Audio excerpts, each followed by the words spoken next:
Your sauna's wood is the heart of your experience, but it needs care to stay clean, safe, and long-lasting. Let's talk about how to maintain your sauna's interior to extend the life of your personal sanctuary. After each session, wipe down benches and walls with a damp cloth to remove sweat and moisture.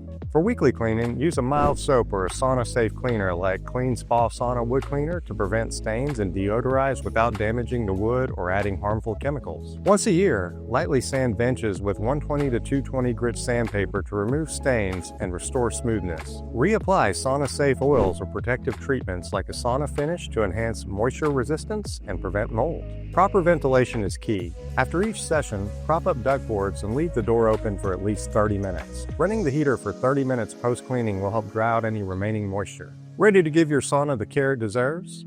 Visit saunaplace.com or call 931-516-6577 for expert advice and premium maintenance products like sauna oils and cleaners.